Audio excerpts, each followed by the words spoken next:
हो गया। चलो, ये अभी तक मैंने जो है ना एक चैप्टर पढ़ाया है, वो था गति, है ना, मोशन। ये चैप्टर मैंने कंप्लीट करा दिया है ना। अभी तक कोई देखा नहीं है तो देख लेना, जाके पूरा कंप्लीट कर लेना और उसके नोट्स बना लेना। इसके बाद हम दूसरे चैप्टर में आ रहे हैं ग्रेविटेशन, यानी कि गुरुत्वाकर्षण। ये इंपॉर्टेंट है, ध्यान रखना, ठीक है। अब देखो, इसको आपने 12th में पढ़ा होगा, गुरुत्वाकर्षण को, पहली चीज़ तो ये है।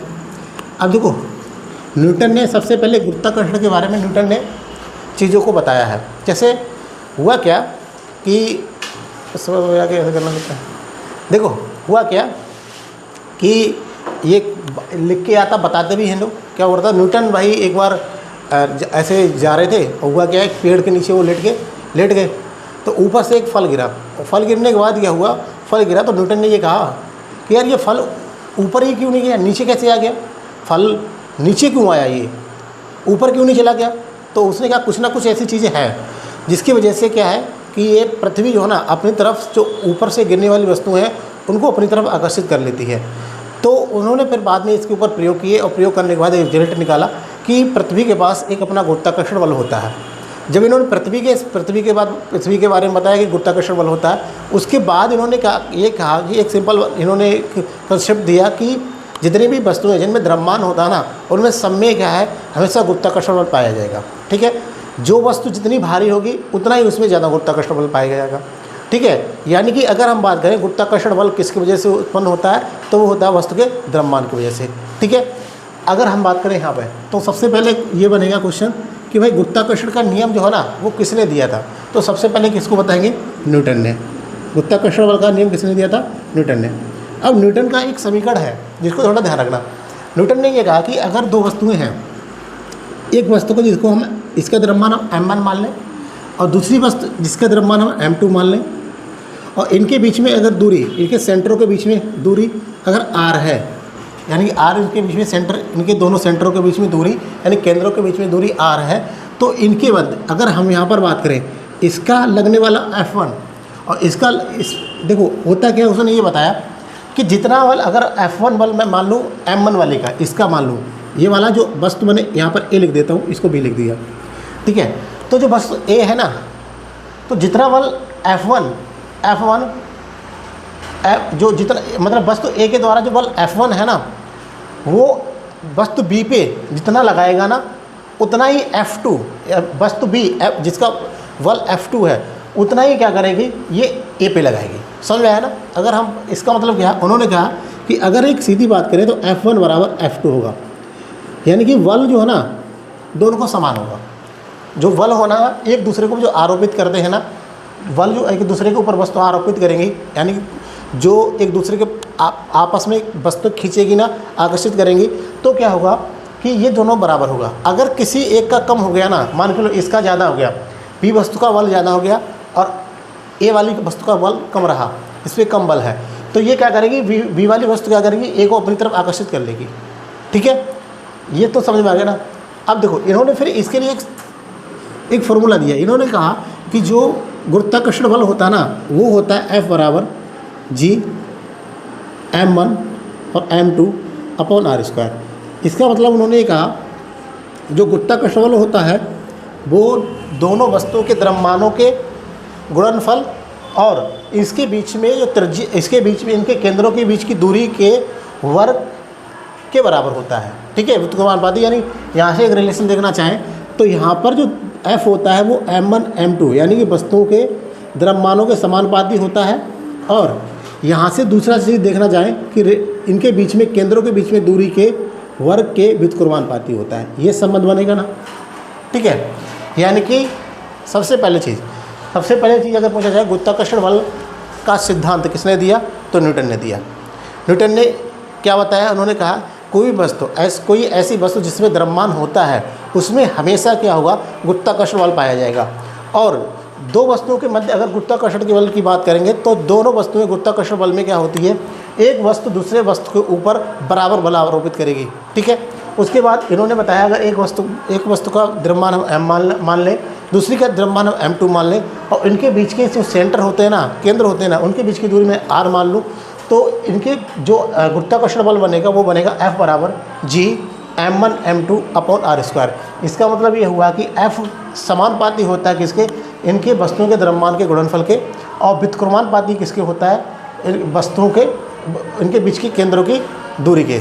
ठीक है, अब इसको लिख लो। अब पहले मैं बोलता हूँ उसी चीज़ को लिखो, लिखो पहले पहला पॉइंट लिखो, लिखो लिखो गुरुत्वाकर्षण बल से संबंधित सिद्धांत, गुरुत्वाकर्षण बल से संबंधित सिद्धांत, गुरुत्वाकर्षण बल से संबंधित सिद्धांत का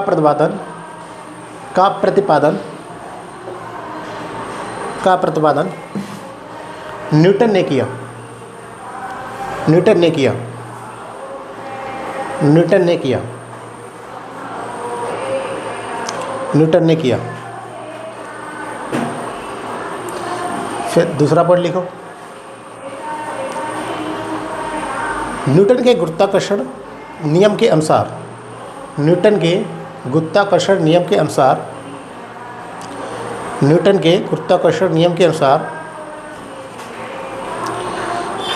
न्यूटन के गुरुत्वाकर्षण नियम के अनुसार दो वस्तुओं के बीच में, दो वस्तुओं के बीच में, दो वस्तुओं के बीच में उनके द्रव्यमान की वजह से, उनके द्रव्यमान की वजह से लगने वाले बल हमेशा बराबर होते हैं। उनके द्रव्यमान की वजह से लगने वाले बल हमेशा बराबर होते हैं, जिन्हें गुरुत्वाकर्षण बल कहते हैं, जिन्हें गुरुत्वाकर्षण बल कहते हैं, जिन्हें गुरुत्वाकर्षण बल कहते हैं। मैं फिर से रिपीट करता हूँ, मैंने बोला है न्यूटन के गुरुत्वाकर्षण के नियम के अनुसार दो वस्तुओं के बीच में उनके द्रव्यमान की वजह से लगने वाले बल हमेशा बराबर होते हैं, जिन्हें गुरुत्वाकर्षण बल कहते हैं। ठीक है, फिर आगे लिखो, आगे लिखो। गुरुत्वाकर्षण बल एक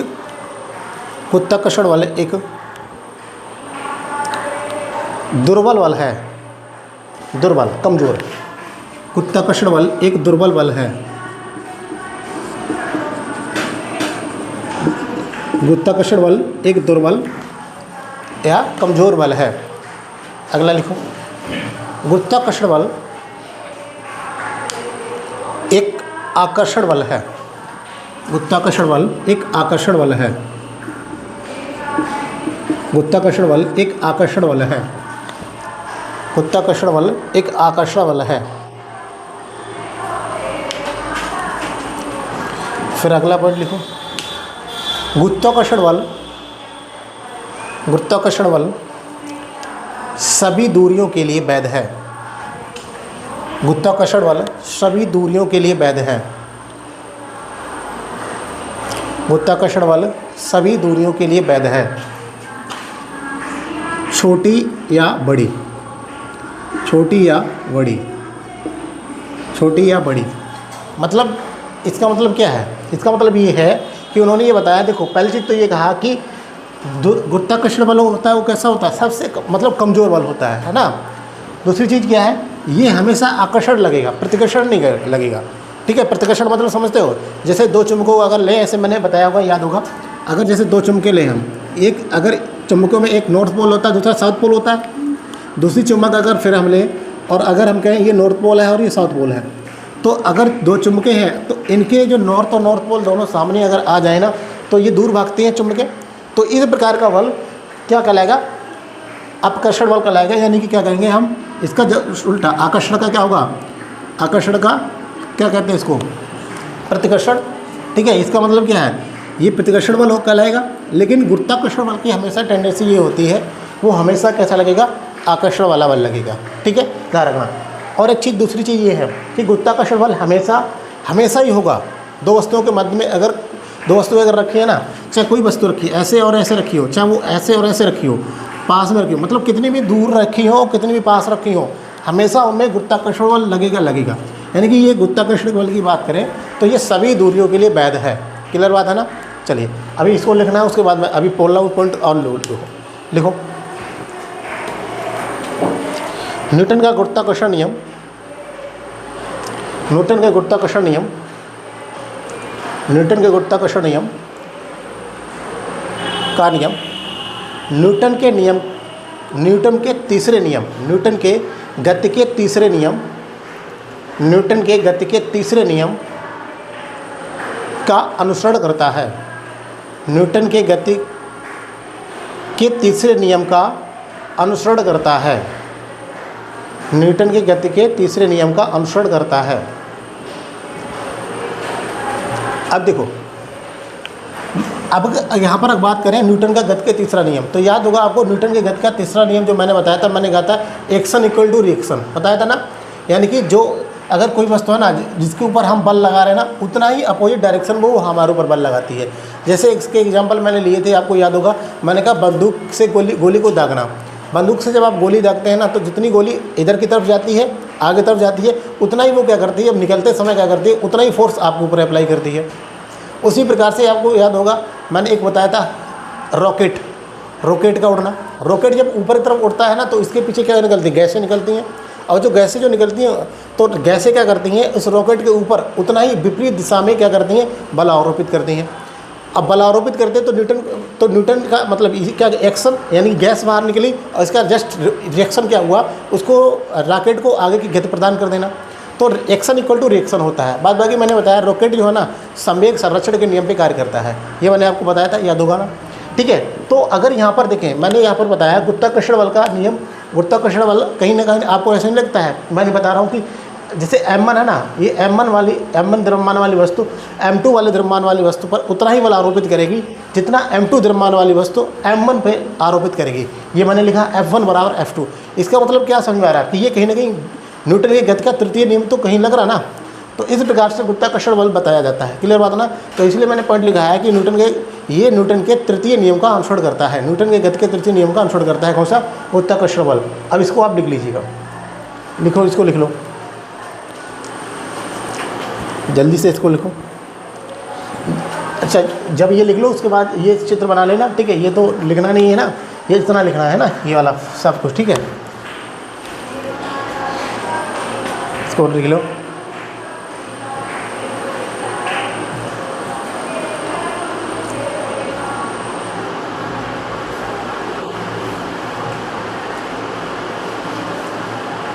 लिख लो, फिर बताना है ना।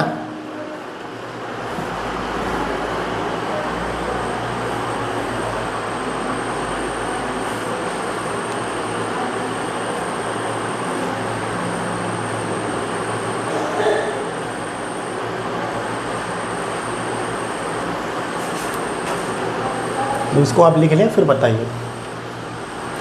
ठीक है,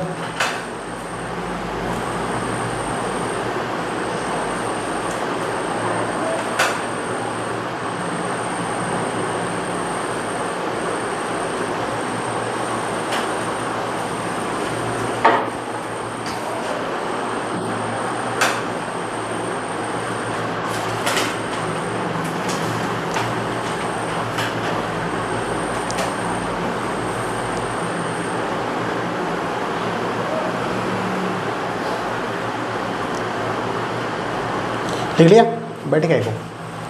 अब देखो यहाँ पे इसको लिख लेना, थोड़ा ध्यान देना इधर की तरफ। यहाँ पे ये m1 m2 बराबर लिखो, पहले ये लिख लिया ना, f directly proportional to m m2 और f directly inversely proportional to 1/r²। ठीक है, अब यहाँ पर लिखना चीज़, यहाँ पर देखो दो चीज़ें दिख रही हैं आपको, एक तो m1 और m2 दिख रहा है, तो m1 m2 लिखो। m1 m2 बराबर m1 m2 वस्तुओं के द्रव्यमान,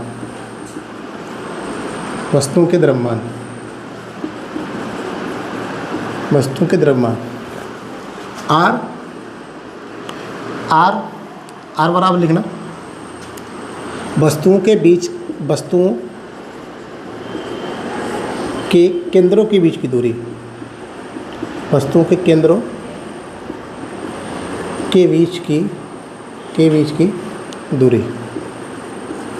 ठीक है, जी बराबर लिखना, जी इसको कहते हैं सार्वत्रिक गुरुत्वाकर्षण नियतांक, है ना। सार्वत्रिक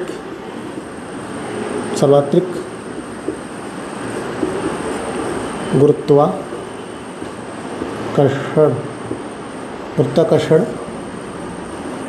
सर्वाधिक गुरुत्वाकर्षण नियतांक, सर्वाधिक गुरुत्वाकर्षण नियतांक, ठीक है। और F तो है ग्रेविटेशनल फोर्स, है ना, गुरुत्वाकर्षण बल,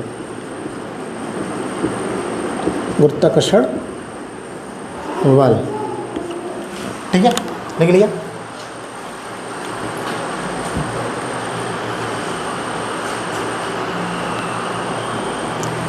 ठीक है, लिख लिया यहाँ पे। देखो ये सारी चीज़ें पता होनी चाहिए। M1 M2 क्या है, वस्तु के द्रव्यमान। अभी ऐसे मैंने चित्र बनाया तो याद होगा ना, एक वस्तु ये पर ये। अब ध्यान रखना, वस्तु भारी हो चाहे हल्की हो, उनके बीच जो है ना जी होता है वो हमेशा समान होता है। अभी बताऊंगा इस चीज़ को भी। अब देखो, अगर हम बात करेंगे यहाँ पे थोड़ा देखें, जी की बात करें तो जी की वैल्यू पूछी जाती है आपसे, ठीक है। ये जी की वैल्यू सार्वत्रिक गुरुत्वाकर्षण नियतांक है ना, आ रहा है यहाँ पे देखो, ठीक है। जी बराबर याद रखना ये 6.67 इंटू 10⁻⁻11, ठीक है, 6.67 इंटू 10⁻⁻11। अब इसकी यूनिट बहुत इंपॉर्टेंट है, -11 न्यूटन मीटर स्क्वायर प्रति किलोग्राम स्क्वायर, ठीक है, न्यूटन मीटर स्क्वायर प्रति किलोग्राम स्क्वायर। इसको लिख लो, ये बहुत इंपॉर्टेंट है, ध्यान रखना, इसको याद रख कर रखना है। जी की value 6.67 into 10⁻⁻11 newton metre square प्रति किलोग्राम स्क्वायर। ये यूनिट में ध्यान रखना, ये बहुत इंपॉर्टेंट लास्ट वाली यूनिट, न्यूटन मीटर स्क्वायर प्रति किलोग्राम स्क्वायर, वो यहीं से गड़बड़ करता है, ठीक है, थोड़ा ध्यान रखना।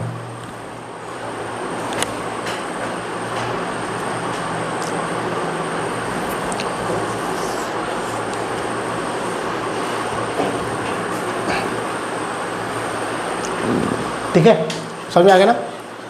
तो न्यूटन ने गुरुत्वाकर्षण बल से संबंधित नियम दिया है। गुरुत्वाकर्षण बल से संबंधित नियम के अनुसार उन्होंने क्या बताया कि दो वस्तुएं जो होती हैं ना, वो क्या करती हैं, उनके ऊपर जो बल लगता है ना, वो द्रव्यमानों के गुणनफल के समानुपाती और उसकी बीच, उनके केंद्रों के बीच की दूरी के वर्गों के व्युत्क्रमानुपाती होती है, ठीक है। फिर उसके बाद मैंने बताया जी की वैल्यू क्या होती है, 6.67 इंटू 10⁻⁻11 न्यूटन मीटर प्रति किलोग्राम स्क्वायर। फिर मैंने ये बताया गुरुत्वाकर्षण बल जो होता है ना, वो सबसे कमज़ोर बल होता है। और दूसरा चीज़ मैंने बताया, गुरुत्वाकर्षण बल जो होता है ना, वो हमेशा आकर्षण का बल होता है। ये सारी चीज़ें मैंने तुम्हें बताई थी। और प्रत्येक चाहे ज़्यादा बड़ी दूरी रहे और चाहे छोटी दूरी रहे, उनमें सब जगह गुरुत्वाकर्षण बल पाया जाएगा। क्लियर बात है ना, ये पॉइंट मैंने आपको बताए। अब देखो थोड़ा यहाँ पे आ गया हो। अब देखो, जैसे यहाँ पर बात करें, जैसे एक चीज़ आपने और सुनी होगी, जी, ये छोटा वाला जी, ठीक है, ये, और एक बड़ा वाला जी, ठीक है। अभी इसके अंतर पे तो हम आएंगे, लेकिन पहले एक चीज़ और देख लो। जैसे किसी वस्तु को, जैसे आप क्या करते हैं, किसी वस्तु को अगर निर्वात में, ध्यान रखना कि यहाँ पे जो गिराए निर्वात में, किसी भी वस्तु को आप लें, उसको अगर आप निर्वात में गिराएं, ध्यान रखना ये प्रैक्टिकल निर्वात में हो रहा है। निर्वात का मतलब कहा, जहाँ पर एयर अब्सेंस है। क्लियर बात है ना। तो जैसे मान के लो कोई एक वस्तु ये ले, मैंने इसका द्रव्यमान मैंने ले दिया 30 kg, ठीक है। दूसरी वस्तु मैंने यहाँ पर ले ली, जिसका द्रव्यमान ले लिया मैंने 15 kg, और ये तुम्हारा धरातल है। क्लियर। अब यहाँ पे खड़े होकर मैं इस वस्तु को नीचे की तरफ डाल रहा हूँ, और दूसरी एक वस्तु मैंने ऐसे ली, इसको क्या कर रहा हूँ, मैं नीचे की तरफ डाल रहा हूँ। क्लियर बात। अब मैं तुमसे पूछूँ, दोनों वस्तुओं किस समय पर, दोनों वस्तुओं 15 किलोग्राम 30 किलोग्राम वाली वस्तु में से कौन सी वस्तु पहले पहुँचेगी। शर्त क्या है, इसको मैं अगर निर्वात में गिरा रहा हूँ, तो ध्यान रखना, अगर वस्तु निर्वात में गिराई जाती है ना, तो उनके ऊपर उनके द्रव्यमानों से उनको लेना देना नहीं है, ठीक है। वो दोनों वस्तुएं क्या करेंगी, हमेशा समान समय में पहुँचेगी। समझ में आया ना। एक मैंने ऐसे ली 30 किलोग्राम वाली वस्तु नीचे की तरफ गिराई, और एक 15 किलोग्राम वाली वस्तु मैंने नीचे की तरफ गिराई। अगर ये दोनों वस्तुएं मैं निर्वात में गिरा रहा हूँ, तो ये वस्तुएं दोनों पृथ्वी पर समान समय में पहुँचेगी। समझ आया ना। अगर मैं यहाँ पर लूँ इसकी वस्तु का आने का T1, और इसको अगर मैं इसको भी लेंगे T2, तो ये बनेगा T1 बराबर T2। समझ आएगा ना।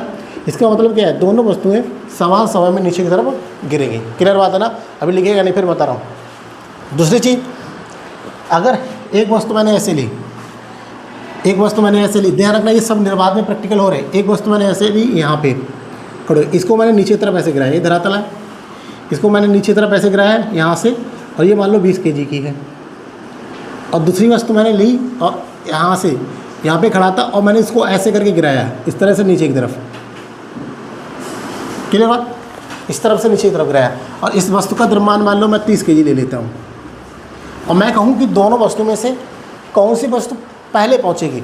तो ध्यान रखना अगेन, अगर ये प्रैक्टिकल निर्वात में हो रहा है, अगर ये प्रैक्टिकल निर्वात में हो रहा है तो दोनों वस्तु अगेन समान समय पे पहुँचेंगी, क्लियर बात है ना।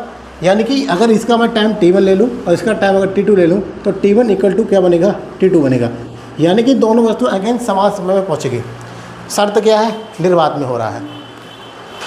लेकिन जो ये वाली वस्तु है ना, जो मैंने 30 किलोग्राम वाली वस्तु को ऐसे करके मैंने थोड़ा ऐसे करके फेंका है, ये सिर्फ इतना चेंज आएगा कि इसका परास ज़्यादा होगा, रेंज ज़्यादा होगी। मैंने बताया था परास के बारे में, मैंने इससे पहले वाले वीडियो में डिस्कस किया था जब मैं मोशन पढ़ा रहा था। मैंने कहा था किसी वस्तु को अगर ज़्यादा दूरी तक फेंकना है, जिस अधिक परास चाहिए, तो उसका थीटा 45 डिग्री होना चाहिए, मैंने बताया था ना आपको। तो अगर इसको मैं ऐसे करके वस्तु को फेंक रहा हूँ तो ये परास ज़्यादा लेगी कंपेयर टू इस वाली वस्तु के, लेकिन दोनों क्या है, समान समय में पहुँचेंगे, क्लियर बात है ना। तो एक चीज़ समझ लो, समझ लो, निर्वात में गिराएगी वस्तुओं के ऊपर द्रव्यमान से कोई द्रव्यमान का कोई लेना देना नहीं होता है। अगर दोनों वस्तुओं को हम आसमान से नीचे तरफ फेंके ना, तो दोनों आसमान से क्या, थोड़ा ऊंचाई पे लेके, जहाँ पर पृथ्वी का गुरुत्वाकर्षण बल काम करता है ना, वहाँ पर ले जाके दोनों वस्तुओं को फेंके, निर्वात में फेंके, तो दोनों वस्तुएं क्या करेंगी, समान समय में नीचे तरफ आएगी। ध्यान रखना शर्त क्या है, निर्वात होना चाहिए। लेकिन अगर दोनों को एयर में गिराया जाए, 30 और 30 वाले को हवा में गिराया जाए, तो ध्यान रखना हवा क्या करेगी, कुछ ना कुछ यहाँ पे परिवर्तन कर देगी। तो यहाँ पर आपको देखने को मिलता होगा 30 किलोग्राम वाली वस्तु जल्दी आ जाती होगी और 15 किलोग्राम वाली वस्तु देर में आएगी। जैसे दूसरा देख लो, समझ आ जाएगा। एक कागज़ का टुकड़ा ले लो, ठीक है, और एक आप लोहे से बनी हुई गेंद ले लो, दोनों को निर्वात में गिराओ, तो दोनों निर्वात में गिरते समय क्या हो जाएगी, समान समय में पृथ्वी पर पहुँचेंगे। लेकिन दोनों को अगर आप वायु में गिराएं तो टुकड़ा क्या करेगा, वो कागज़ का टुकड़ा करेगा, ऐसे ऐसे करके चलेगा ना, फिर क्या करेगा, टाइम लेगा थोड़ा। जबकि ये वाली वस्तु जो लोहे की गेंद है ना, वो क्या करेगी, नीचे एकदम चली जाएगी। तो वायु में ये होता है, लेकिन निर्वात में दोनों क्या करेंगे, सब नीचे तरफ आएंगे तुरंत ही, समझ आएगा ना। तो पहले पॉइंट लिखो इसमें, उसके बाद चित्र बनाना। देखो निर्वात में समान ऊंचाई से गिराई गई, निर्वात में समान ऊंचाई से गिराई गई, निर्वात में समान ऊंचाई से गिराई गई वस्तुएं, समान ऊंचाई से गिराई गई वस्तुएं, समान ऊंचाई से गिराई गई वस्तुएं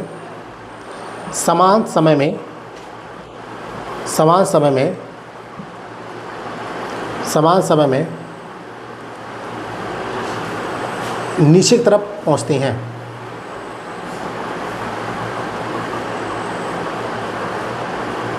नीचे की तरफ पहुंचती हैं।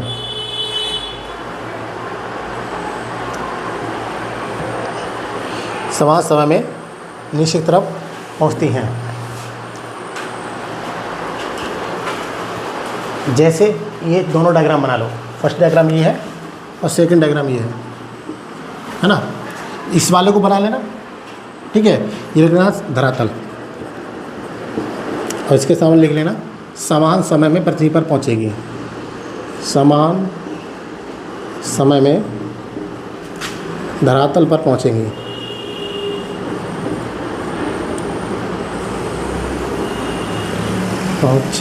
है ना। इधर भी लिख लेना, इधर भी लिख लेना समान समय में पहुंचेंगे, है ना।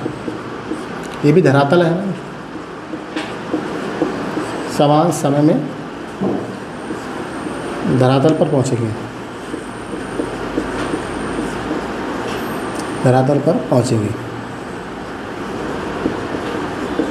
ठीक है। फिर जब आप भी लिख लो, उसके बाद मैं बताऊंगा, इसमें कुछ चीज़ नोट कर लेना।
लिख लिया? आप लिख लो, उसके बाद बताना। ये बना लिया चित्र, वो वाला बना लिया, उसके नीचे, इसके नीचे लिखो, उसके नीचे लिखो, नीचे लिखो। ज़्यादा चाल से फेंकने पर, इस वाले पॉइंट के लिखिए, ज़्यादा चाल से फेंकने पर, ज़्यादा चाल से फेंकने पर वस्तु की परास में वृद्धि होती है, वस्तु के परास में वृद्धि होती है, लेकिन समय समान रहता है, लेकिन समय समान रहता है, लेकिन समय समान रहता है, लेकिन समय समान रहता है। उदाहरण लिखो, उदाहरण लिखो, उदाहरण लिखो।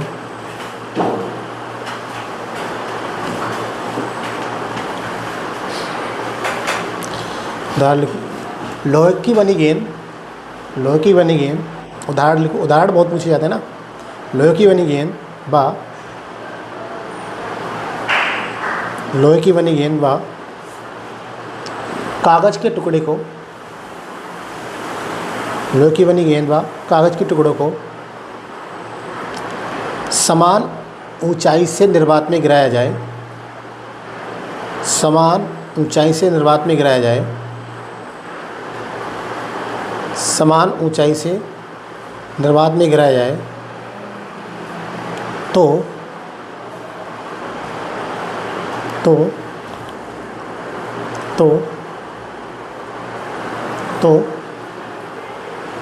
दोनों वस्तुएं समान समय में,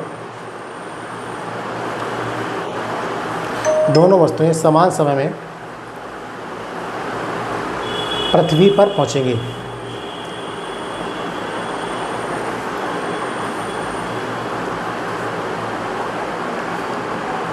तो दोनों वस्तुएं समान समय में पृथ्वी पर पहुंचेंगी। फिर कुछ नोट करके पॉइंट लिखो, लिखो। पृथ्वी के गुरुत्वाकर्षण क्षेत्र की तीव्रता, पृथ्वी के गुरुत्वाकर्षण क्षेत्र की तीव्रता, गुरुत्वाकर्षण क्षेत्र की तीव्रता ध्रुवों पर अधिकतम होती है, ध्रुवों पर अधिकतम होती है।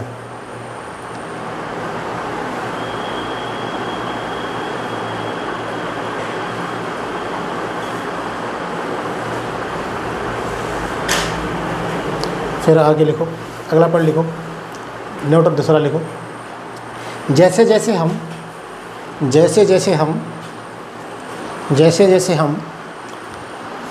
भूमध्य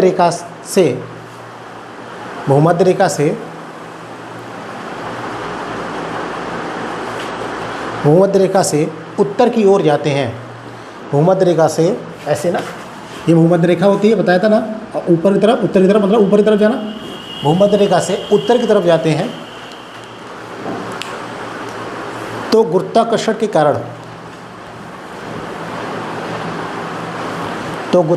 कारण लगने वाले गुरुत्वीय त्वरण, पुस्तक में लिखिएगा छोटी वाली जी, गुरुत्वीय त्वरण जी का मान बढ़ता है,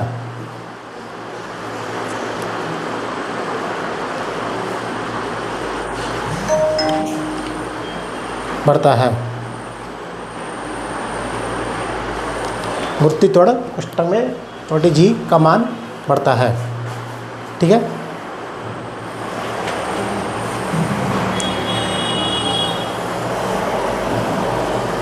आगे देखो, अब आगे देखो, एक चीज़ ये हो गया ना, समझ में आ गया ना, दोनों चीज़ें समझ में आ गई, कोई दिक्कत तो नहीं है। ध्यान रखना सिर्फ किस में गिराई जाएगी, निर्वात में। अगर वायु में गिराई जाएंगी तो दिक्कत होने वाली है। कुछ ना कुछ जरूर चेंज होगा। अब देखो दो चीज़ें, आप दो चीज़ें देखो। एक तो चीज़ आप जानते हैं, ये क्या नाम, इसको जानते हैं जी, छोटी वाली बड़ी वाली कैपिटल जी है ना, ये कैपिटल जी। अभी इसकी वैल्यू बताई थी मैंने 6.67 इंटू 10⁻11। फिर क्या था, न्यूटन मीटर स्क्वायर प्रति किलोग्राम स्क्वायर, यूनिट याद कर लेना। ये तो मैंने बताया था सार्वत्रिक गुरुत्वाकर्षण नियतांक। क्या था, सार्वत्रिक गुरुत्वाकर्षण नियतांक। दूसरी चीज़ एक होती है, आपने दूसरी चीज़ देखी होगी, छोटी वाली जी, इसको बोलते हैं गुरुत्वीय त्वरण। क्या बोलते हैं इसको, गुरुत्वीय त्वरण। अब यहाँ पर देखना, ये कैपिटल जी है ना, कैपिटल जी की वैल्यू हर जगह पे समान होती है, कहीं चेंज नहीं होगी। और ये छोटी वाली जी होती है ना, इसकी वैल्यू चेंज होती रहती है, समझ में आना।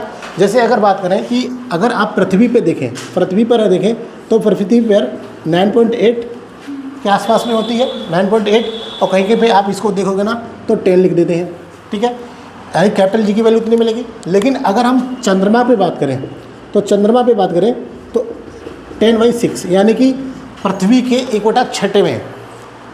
1/6वें भाग के बराबर होती है। कहाँ पर जी, कहाँ पर जी की वैल्यू कहाँ पर होती है, चंद्रमा पे। इसका मतलब क्या है कि जी जो आपका स्मॉल जी है, गुरुत्वीय त्वरण है, इसका मान स्थान बदलने के साथ परिवर्तित होता रहता है, जबकि कैपिटल जी इसका मान स्थान परिवर्तित होने के साथ बदलता नहीं है। क्लियर बात ना। उसी प्रकार से एक चीज़ और देखो, एक होता है, आपने डब्ल्यू सुना होगा, वेट, जिसको आप वजन कहते हैं ना, वेट, ठीक है, वेट कहते हो। दूसरी चीज़ आपने देखी हुई मास, यानी कि एम, यानी कि इसको आप द्रव्यमान कहते हो, द्रव्यमान कहते हो, अंग्रेजी में इसको क्या कहते हो, मास कहते हो। अब डब्ल्यू बराबर आपने पढ़ा होगा, डब्ल्यू बराबर एम इंटू जी, पढ़ा होगा, डब्ल्यू बराबर एम इंटू जी, यानी कि वेट जो होता है वो द्रव्यमान और गुरुत्वीय त्वरण के गुणनफल का परिणाम होता है, वेट। दूसरा, अगर द्रव्यमान की बात करें तो द्रव्यमान किसी वस्तु के अंदर पाया जाता ना, अभी बताया था मैंने, इसकी वजह से क्या हो रहा था, गुरुत्वाकर्षण बल तो हो रहा था। तो द्रव्यमान जो होता है ना, द्रव्यमान ये प्रत्येक जगह पर नियत रहता है, समान रहता है, इसका मान कहीं नहीं चेंज होगा। लेकिन अगर वेट की बात करें, डब्ल्यू की बात करें, तो वेट स्थान बदलने के साथ क्या है, परिवर्तित होता रहता है। जैसे पृथ्वी पर अगर जी की वैल्यू, देखो ध्यान सुनना, समझ में आ जाएगा।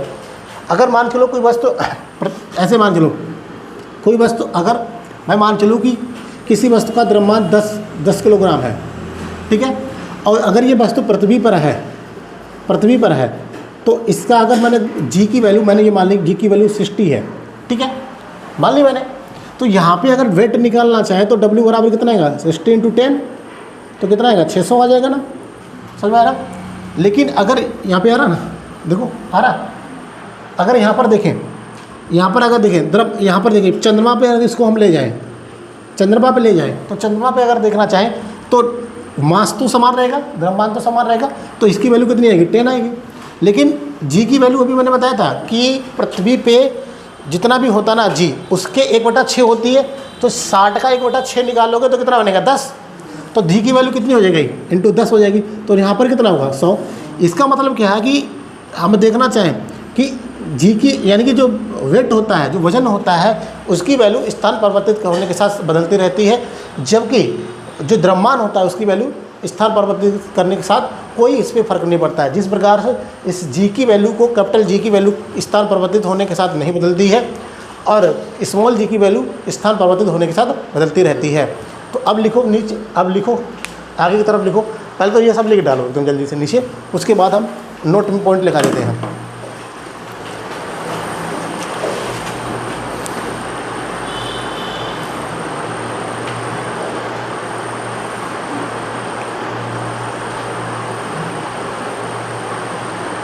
जल्दी से लिख लो, फिर हम लिखाते हैं वहाँ।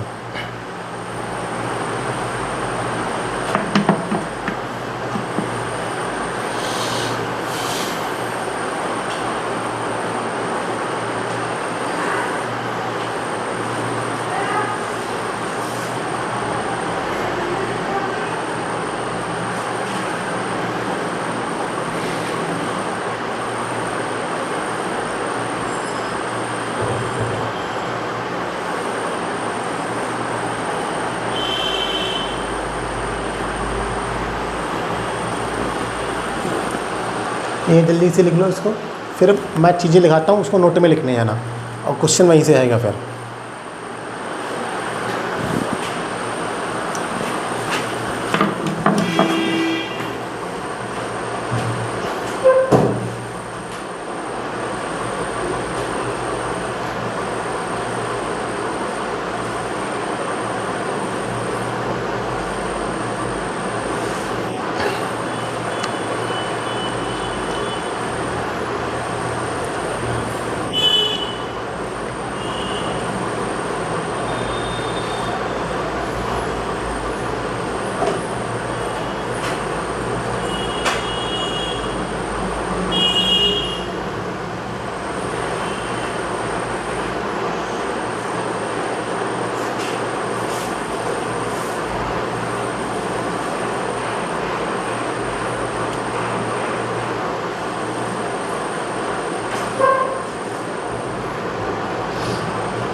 ठीक है, लिख लिया, पहले लिख लिया। अब नोट करके पॉइंट लिखते चलिए, नोट करके लिखो पॉइंट, लिखो। कैपिटल जी यानी सार्वत्रिक गुरुत्वाकर्षण नियतांक है ना। अब कैपिटल जी लिख लो। कैपिटल जी यानी सार्वत्रिक गुरुत्वाकर्षण नियतांक का मान प्रत्येक जगह पर समान रहता है, का मान प्रत्येक जगह पर समान रहता है, प्रत्येक जगह पर समान रहता है, प्रत्येक जगह पर समान रहता है,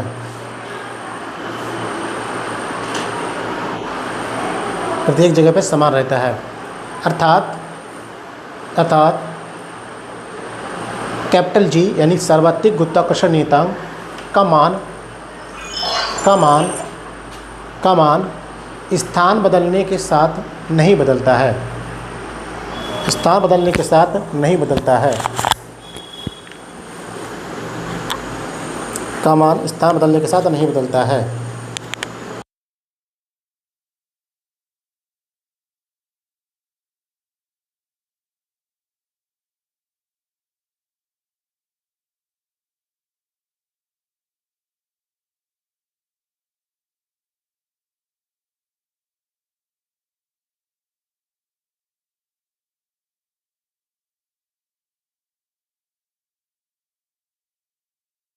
कैपिटल जी का मान स्थान परिवर्तित करने के साथ नहीं बदलता है। अब स्मॉल जी को लिखो। स्मॉल जी कोष्टक में गुत्ती तोड़, स्मॉल जी यानी कोष्टक में गुत्ती तोड़ का मान स्थान परिवर्तित करने के साथ बदलता रहता है, स्थान परिवर्तित करने के साथ बदलता रहता है,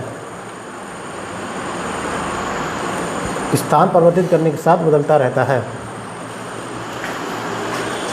स्थान परिवर्तित करने के साथ बदलता रहता है। जैसे जैसे जैसे किसी व्यक्ति का द्रव्यमान, जैसे किसी व्यक्ति का द्रव्यमान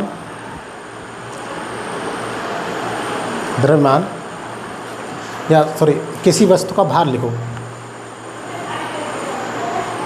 ऐसे करके लिखो, ऐसे लिखो, ऐसे लिखो।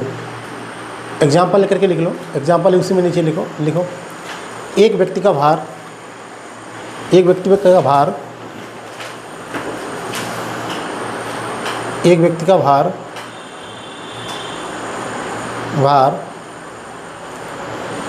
पृथ्वी पर जितना होता है उसका 1/6 भाग, जितना होता है उसका 1/6 भाग, जितना होता है उसका 1/6 भाग चंद्रमा पर होता है, उसका 1/6 भाग चंद्रमा पर होता है। अर्थात G बराबर G/6।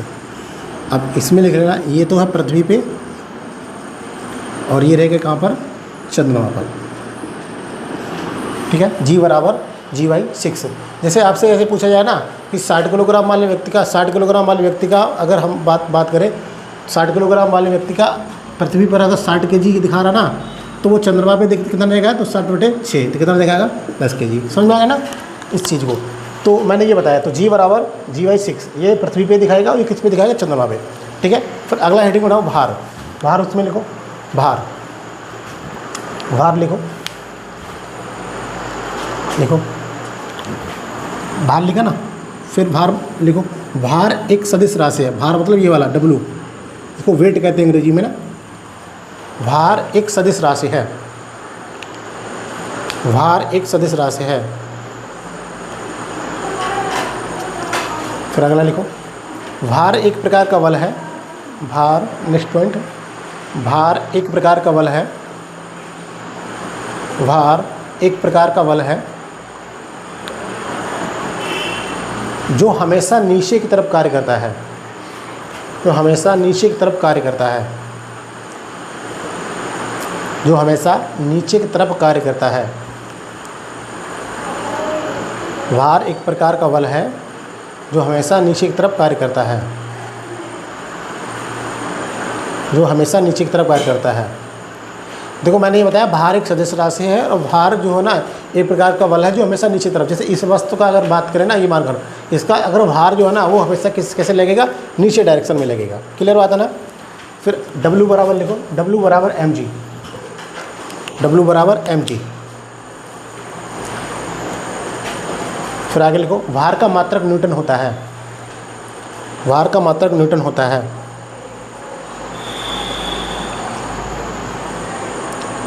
भार का मात्रक न्यूटन होता है। ठीक है। फिर एक नोट लिखो, और नोट लिखो, और इसी के नीचे लिखो, इसमें लिखो गुरुत्व त्वरण कोष्टक में छोटी जी। गुरुत्व त्वरण कोष्टक में छोटी जी, छोटी जी का मान पृथ्वी से ऊपर या नीचे जाने पर, का मान पृथ्वी से ऊपर या जाने पर, यानी ये धरातल से है ना, पृथ्वी से ऊपर यानी कि आसमान में जाओ चाहे ऊपर, या ज़मीन की गहराई में जाओ, पृथ्वी से ऊपर या नीचे जाने पर, नीचे जाने पर परिवर्तित होता है। ओब्लिक कोष्टक में लिखना घटता है। परिवर्तित होता है, कोष्टक में लिख देना घटता है। घटता है। फिर आगे लिखो, मैंने ये बताया अगर G की वैल्यू पृथ्वी के ऊपर अगर जाएंगे ना, ये पृथ्वी है ना, पृथ्वी के ऊपर की तरफ जाएंगे या पृथ्वी से नीचे की तरफ जाएंगे, G की वैल्यू क्या होगी, हमेशा घटेगी। क्लियर बात है ना, घटेगी यानी परिवर्तित होगी। अगला लिखो, अनंत ऊंचाई पर जाने पर, अनंत ऊंचाई पर जाने पर, अनंत ऊंचाई पर जाने पर वह पृथ्वी के केंद्र, वह पृथ्वी के केंद्र और पृथ्वी के केंद्र में जाने पर, में जाने पर G का मान, G का मान शून्य होगा। G का मान शून्य होगा। G का मान शून्य होगा। समझा ना। अगर आप पृथ्वी के ऊपर या नीचे जाते हैं तो G का मान परिवर्तित होगा यानी घटेगा, और अगर आप अनंत ऊंचाई पर जाएं और पृथ्वी के केंद्र में चले जाएं तो G की वैल्यू कितनी होगी, 0। समझा ना। अगर फिर आपसे अगर पूछे, ऐसा करके आपसे पूछे कि भाई W यहाँ पे अनंत ऊंचाई पे या पृथ्वी के केंद्र पे या अनंत ऊंचाई पे W का मान बताओ, तो आप W बराबर जानते हैं, W बराबर mg होता है, तो W बराबर m इंटू 0 कर देंगे तो वैल्यू कितनी आएगी, 0। तो इसको भी याद रखना है रिलेशन में, है ना। और यहाँ पर जाएंगे तो अगर आपसे पूछे G की वैल्यू कैसे परिवर्तित होती है ना, पृथ्वी के ऊपर या नीचे जाने पर G की वैल्यू परिवर्तित होती है, घटती है, तो W भी घटेगा। समझ में आएगा ना। ये तो रिलेशन आप निकाल लोगे यहाँ से। ठीक है, बोलो समझ में आया ना। यहाँ तक कोई दिक्कत हो तो बताओ।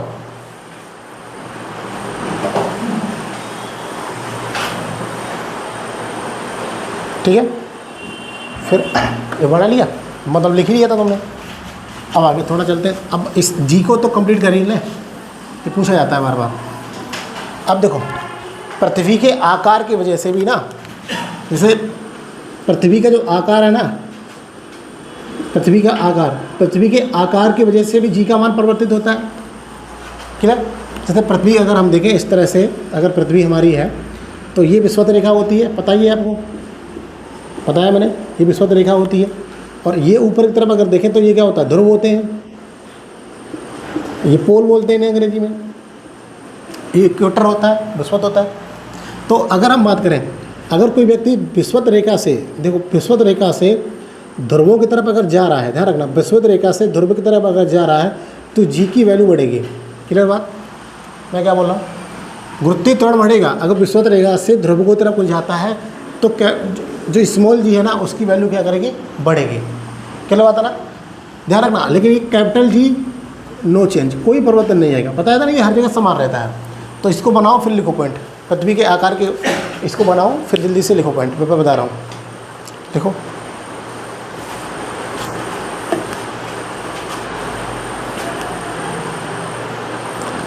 इसको बनाओ फिर लिखो।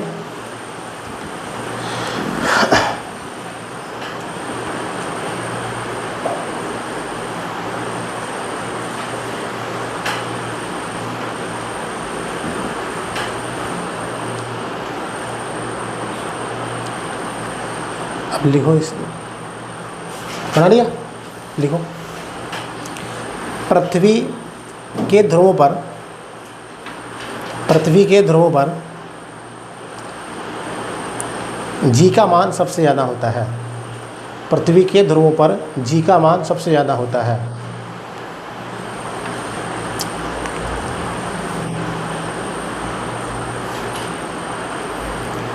पृथ्वी के ध्रुवों पर जी का मान सबसे अधिक होता है। अभी बताया था ना, केंद्र पे शून्य होता है, ठीक है, तो ध्रुवों पे सबसे ज़्यादा होता है। फिर आगे लिखो, यदि कोई व्यक्ति विषुवत रेखा से ध्रुव की तरफ जाए, यदि कोई व्यक्ति विषुवत रेखा से ध्रुवों की तरफ जाए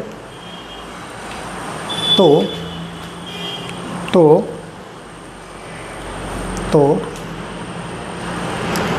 उसका भार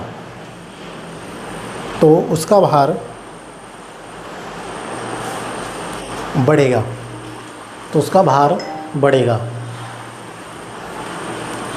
यदि कोई व्यक्ति विषुवत रेखा से ध्रुव की तरफ जाए तो उसका भार बढ़ेगा। ठीक है, फिर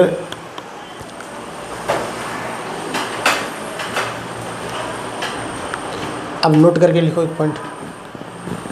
इसके जब ये सारे क्वेश्चन ही होते हैं जो आप लिखवा रहे हैं नोट में, लिखो इसमें। यदि पृथ्वी घूमना बंद कर दे, जो घूर्णन कर रही है ना, यदि पृथ्वी घूर्णन करना बंद कर दे तो, यदि पृथ्वी घूर्णन करना बंद कर दे तो यदि पृथ्वी घूर्णन करना बंद कर दे तो जी का मान, छोटी वाली जी, तो जी का मान ध्रुवों को छोड़कर बाकी सब जगह थोड़ा बढ़ जाएगा। ध्रुवों को छोड़कर बाकी सब जगह बढ़ जाएगा।